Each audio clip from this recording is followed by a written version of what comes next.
just bam, like right up so fast. It's the nicest I have experienced by a long shot. Maybe not even EV, just car. Welcome back to Notch EV. We're going on a road trip. We're going from New York City to Maine and back again.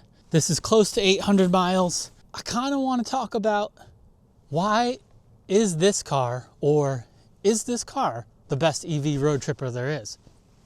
And feel free to comment. I'm sure some people are going to have comments. I mean, that's for sure. But I'm going to tell you why I think this one is the best, as I want to get into the car like this. I'm filthy. These are the LinerX mats for the Gravity. And you can see I don't have to worry about my messy Maine boots totally ruining the inside of my Gravity. They're a Maryland-based company. One of the things I actually really like about it, if you look around, these things aren't gaudy with tons of logos all over them. They sort of blend with their ambiguity. Durable, all-weather, easy to clean. Other people's mats sometimes have like a little buckling or a little curve. These things are like very sturdy and straight. They're holding all this melted snow. And I will say they have really good prices. They will give you more mats for the Gravity than Lucid makes, and they'll do it for a cheaper price. There's a discount code, Notch EV, and that'll give you 15% off the Gravity mats. If you don't own a Gravity and you're just watching this company also makes a lot of other mats for other cars. They're a good option for those cars as well. So let's warp back to the beginning of this trip when we were in my parking garage in New York City. We're going to Rockport, Maine, from New York City.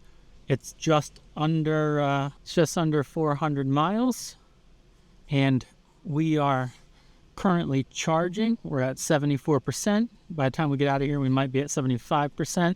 Follow the road. We're gonna have to do a stop here, somewhere to get there all the way. But it's looking like we should have hopefully a clean Contains a tone. drive up. I'm gonna go to my settings here, trip information, and let's clear trip A. In my last video of service, I couldn't figure out where my full mileage went. They've moved my full car mileage over here. Let's get going.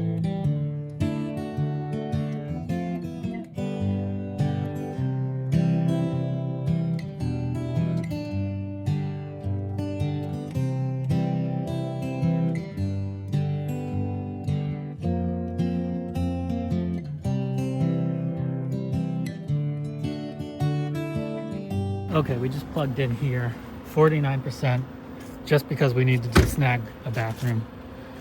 Quick stop here. Got up to 72%. Recalculating. And Now turn continuing left and then turn right onto Valley Avenue. on to New Hampshire.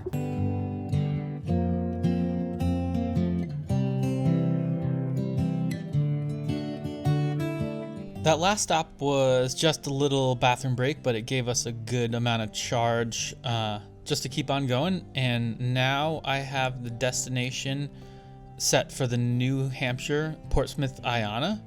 That will be an easy ride, and I'll get in with 14% up there, and I'll only need a couple minutes there to make it the rest of the way to Maine. And basically I'm just letting Dream Drive do most of the work now. Everything's going smooth, the traffic is let up, and on the way back is when I will be with my friend Cam, and we're putting together a score sheet, and we'll be grading the Gravity and trying to compare it with other cars and explain why I think this is going to be your best choice for an EV road tripper. So stay tuned later in the video for that part. Not an EV. That's not good though.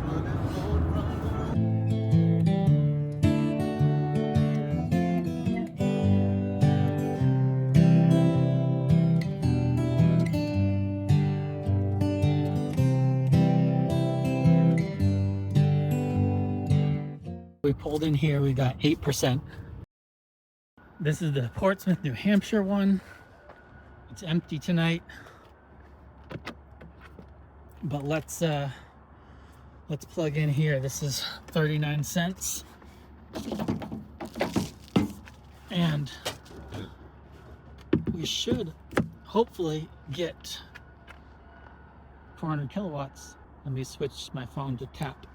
And coming in at 8%, that's really good. You know, right now it's 32 degrees exactly. So, well, the car said that. Actually, my watch says it's 30. At that temperature, you know, you need the precondition to keep your battery warm. And if you drop below 5% in the gravity, then you start to lose your battery heat.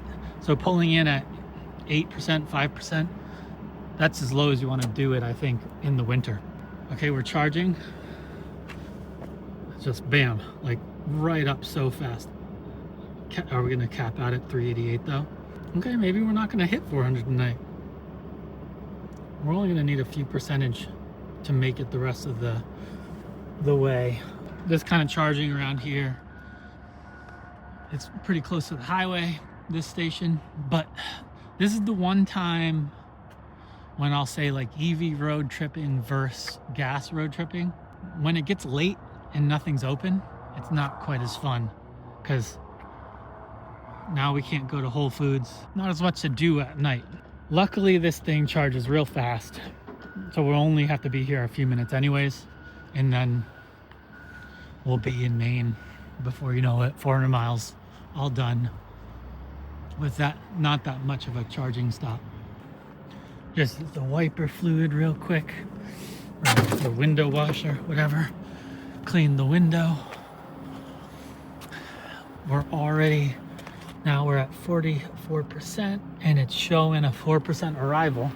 So we're basically good to go. Let's see how long we've been here. 9 minutes we've been here. And that's all I need. I could go right now. I'm gonna give it a second longer just to give us a little bit of an extra buffer.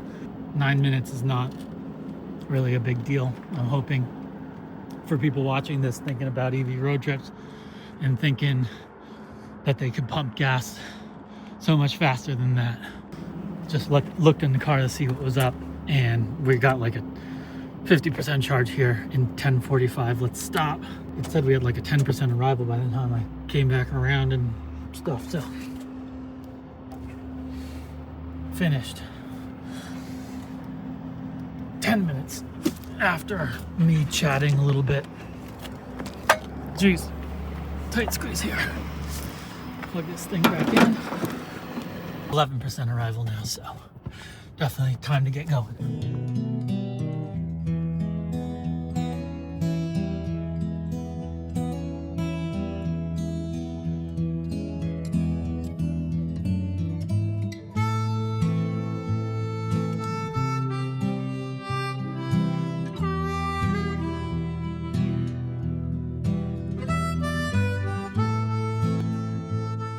Okay, arrived in Maine, 4%. The temperature dropped a lot, and I think that temperature drop pulled down our battery a little bit more than expected, because if you remember, we thought we'd get here with 10%, but we're getting here with 4%. And our trip information right now, so we did 390 miles, so just shy of 400, and it's a 2.5 miles per kilowatt hour average on the way up here. Not too great, but the speeds were pretty high. Maine has a higher speed limit. And then also we're talking, it was 32 before, but now we're down to 21 here. I even saw 18 for a minute. So our temps did drop pretty low. So I am going to get this thing plugged in right now. All plugged in. This is with my extension cord here. All the way back. Extension cord connected there, and then to this charger here. This is the first time I've been up in Maine now that this outlet's been installed. I've always used this one. This is gonna get me all juiced up easily while I'm here, even though I'm only gonna be here for like a weekend. 40 amps coming out of this. And I would have to get them to move their car if I didn't have this cool extension cord. But this extension cord, you can see I already have all this extra, and that can run it all the way out to the car. And I love that. Okay, I gotta unpack.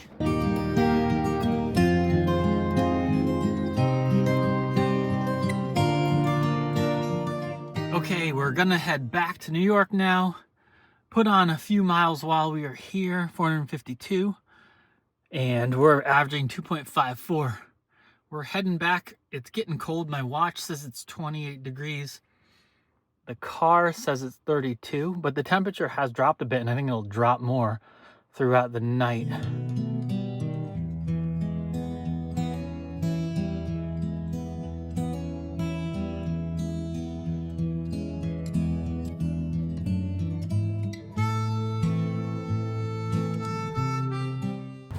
Quick pit stop in Wiscasset. We're picking up this guy. We got to bring him to New York.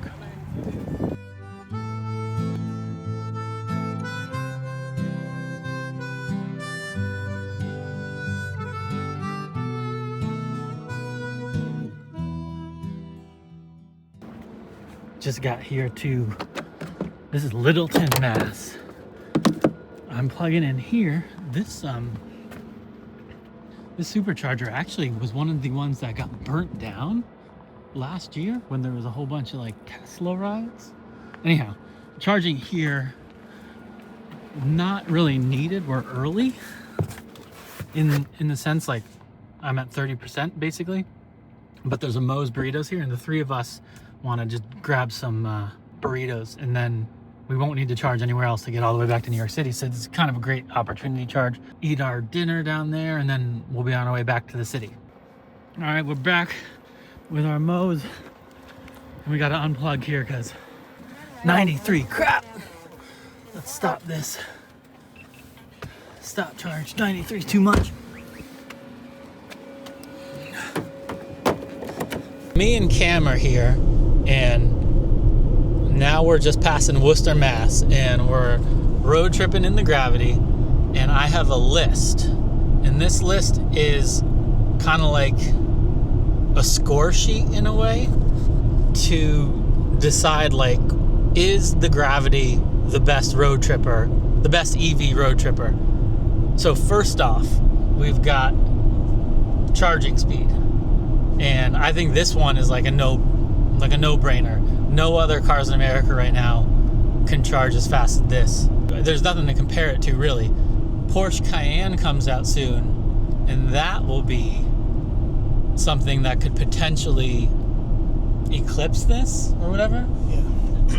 And there's more and more of those Iona charging stations that could actually take advantage of the Lucid's charging abilities. Yeah, so we're getting more and more good chargers that can handle the amount of speed that this can do.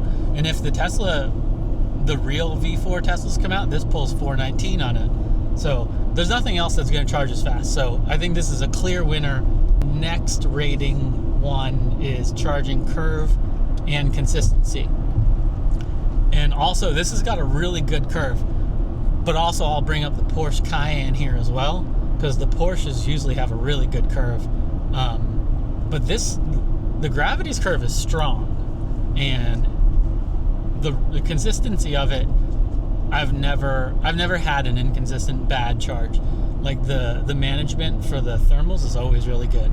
So I don't know, other than Porsche, I don't know. Do you know what car that? Yeah, in the US. There's not many charging curves that are better. Okay, then we've got real highway efficiency.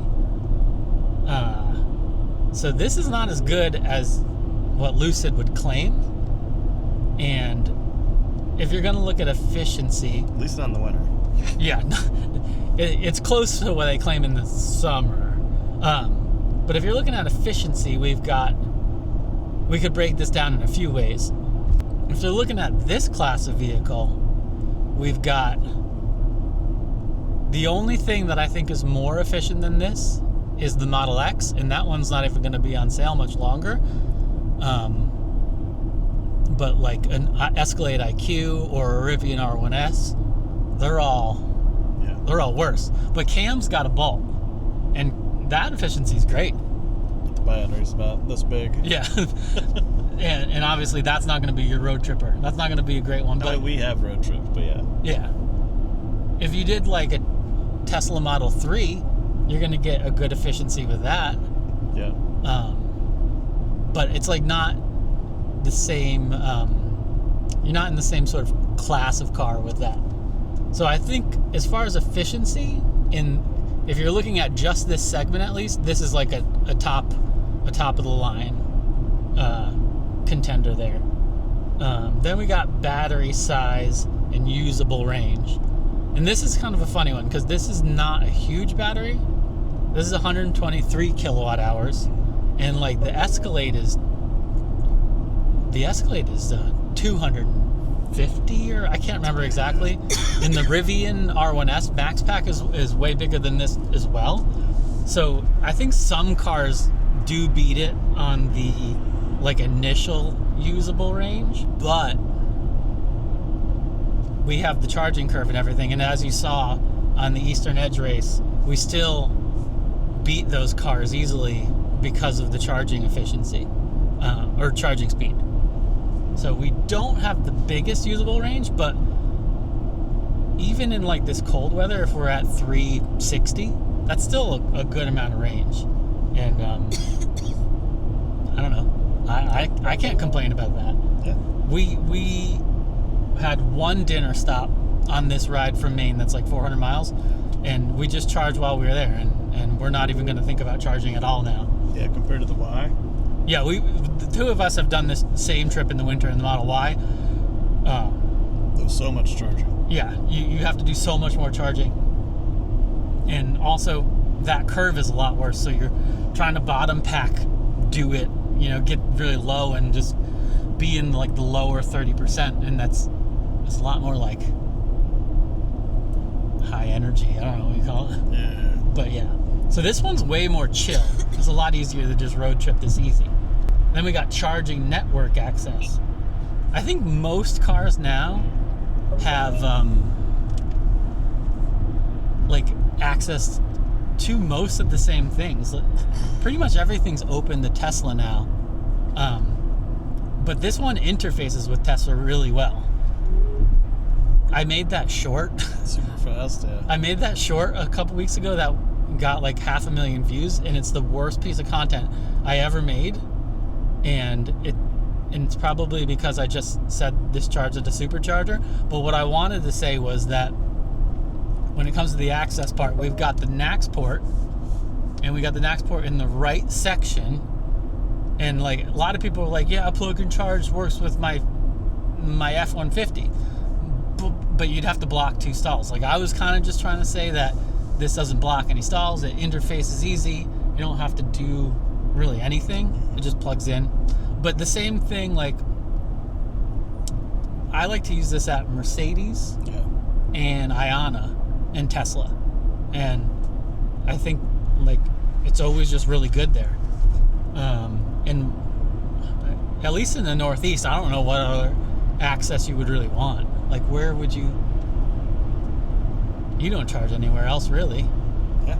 Right? It's like you could go to Electrify America, but why? And everybody has access to it.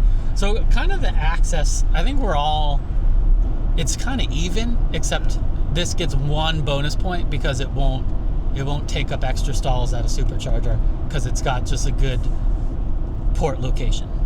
Route planning. The Lucid route planning's good. I don't actually, you might see in like my videos, I have Waze running a lot. But that's because sometimes I worry about the Lucid nav and like its choice on routes because of traffic. But the route planning in terms of making sure you pull into a charging stop with the right charge, it's really spot on. And so I think it's always been really good at the route planning. But nonetheless, some cars don't have route planning. And the Bolt doesn't? Not really. Oh, well there you go. Lucid Gravity takes care of everything really well. Only that one time did it get hung up where it really wanted you to go back to that one charging station, but I don't know what that was. That was a long time ago. Oh yeah. That was on this drive, right? Yeah. I can't remember exactly. There's been times when I think that we're kind of past those with the bugs. Yeah. Because it's pretty solid now. I'm going to take my speed down a smidge. Yeah, the whole mapping system actually got a big upgrade in the past update, and it feels really strong. And every trip I've done, even in this cold weather, it adjusts. Like it says 26 now. I bet we're going to arrive with that. We'll find out. So it's a win for route planning too. It works really well, and it's there. I mean, if it's there, that's kind of one of the only things you need. Okay, charging port placement. We actually already talked about that a little bit, but yeah, this is a great charging port placement. Unless you're towing, I guess if you're doing a towing road trip, it would be a little tough. But the fact that you shouldn't be doing that anyway. Yeah, I mean, not that many people are doing like long EV tow road trips. But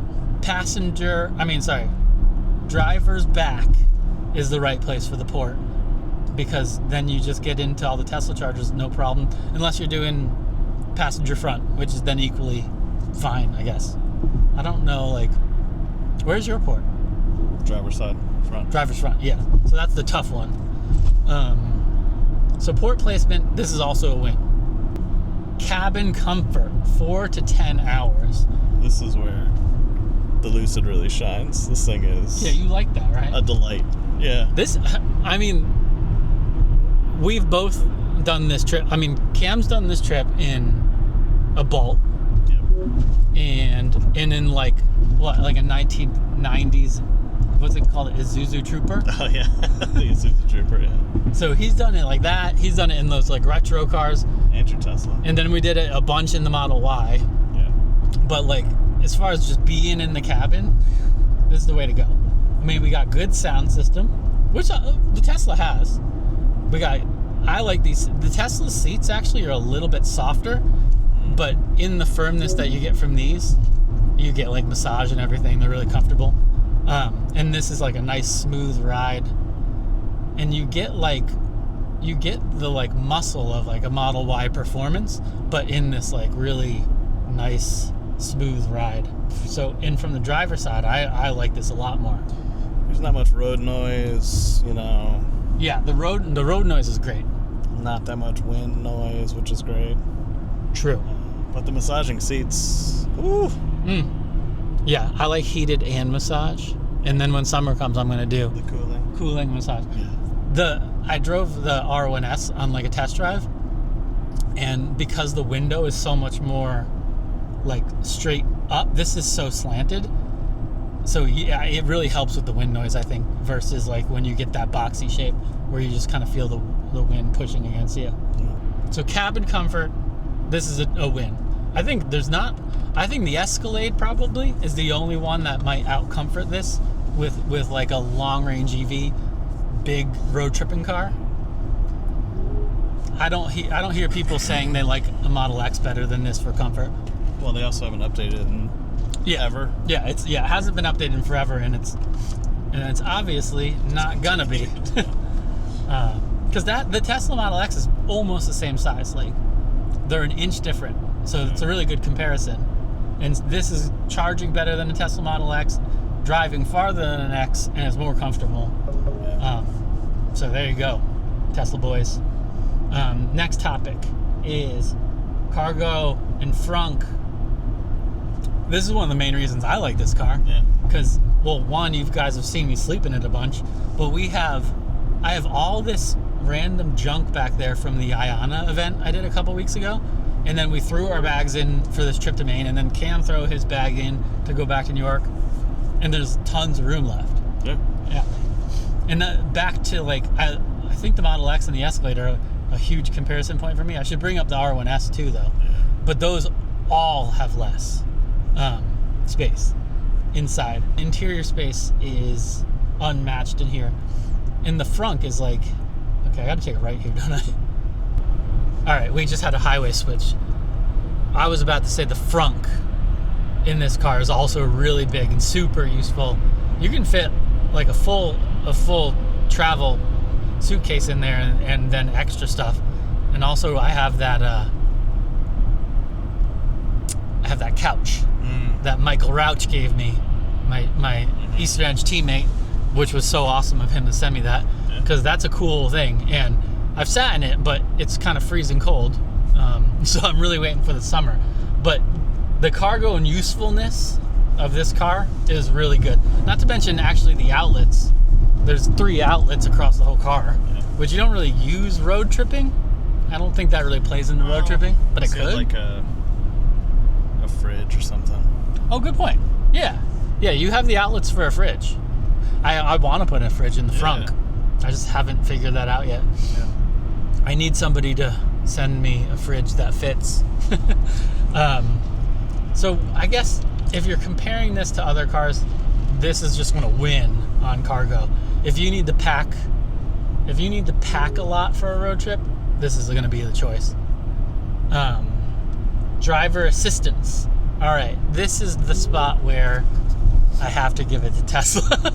I don't want to, but to be fair, like, nobody's beating FSD right now. I think that's just the statement. Nobody's beating it. Yeah.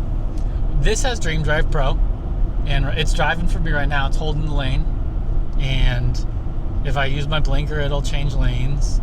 And I feel like on the highway, if it's marked, like right here, it's actually very not well marked. It kept it, but a lot of times, if it's marked on the highway, this is more than enough. Like I give this like an 85%. I don't mind having to drive randomly or have to know to take an exit. So this is good enough for doing a road trip. This is on par with everything that's not automated, like an FSD style. It's just as good as any other one. So other than the outlier of Tesla being good, I think this is like pretty much top notch. Yeah. Tesla's mid-grade thing that they used to sell, which was like the highway assist with lane change. This is kind of like that. If you didn't have FSD. Plus with that software update to fix that button. Yeah, and then the button works flawlessly now, so it makes you feel more confident in it, which is good. Yeah. Charging reliability track record is the next scorecard, and I'll give that 100%. I've never had a single charging issue on this thing. But to be fair, like, I never did with the Tesla either. That's true. I haven't either with the Bolt. You haven't with the Bolt? Either Bolt. Yeah.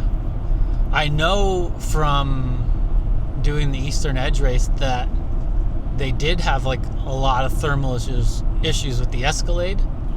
I think that's like actually I think that's like a GM thing if you were to drive them that long. But I think the Bolt, it would just be too hard to drive that many hours. That's possible. So as far as charging reliability, it's like 100%. This is perfect. So that we get full credit for that. Now we're to energy cost per mile, DC fast charging. This one is top of the heap for 3-row SUVs, other than Tesla Model X.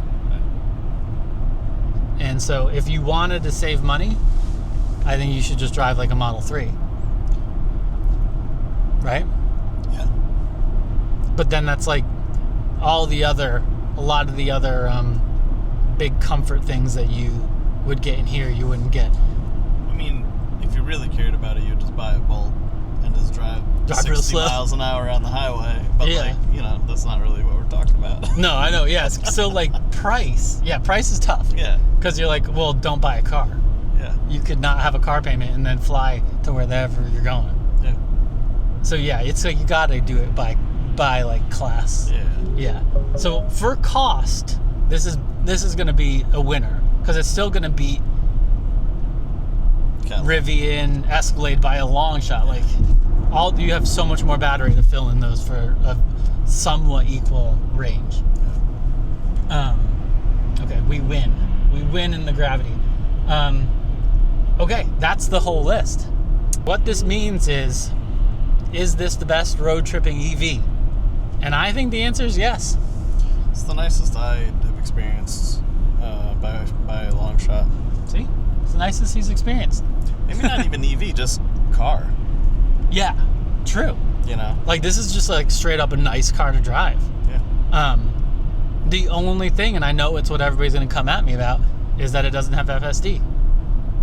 but I'm fine with that. So you can argue that if your priority is not driving on a road trip, you could argue that this isn't the best one. But I think on all the metrics that I brought up, this thing kind of crushes the competition. Yeah. And so that's that. I mean, if you're not trying to drive on a road trip, just go take a bus. True. Yeah. No, I mean, that's a good point. Why have FSD and a car payment and all that crap if you don't want to drive? You could take a bus or a plane. Yeah, and then get an Uber whenever you're somewhere else. Yeah. This is why you're here. To remind me of these. Oh, we're exiting again soon. Oh, God. Okay, so that is the big spiel of this episode. We'll continue the road trip. I mean, there's not much left of this road trip, actually. We had our dinner. Let's not jinx ourselves. I mean, we just have to do, what is this?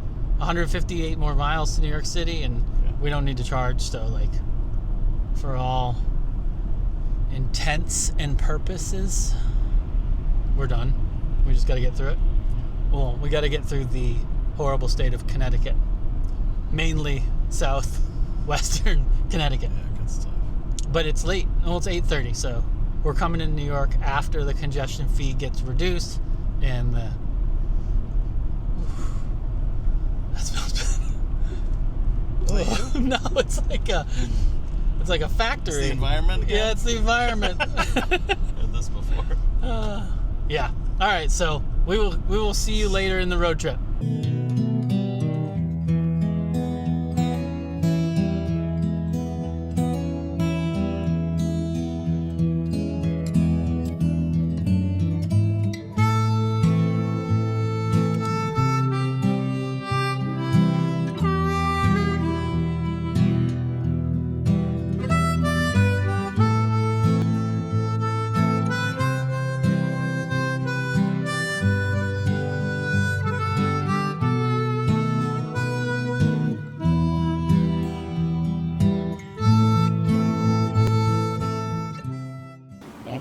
Okay, arrived.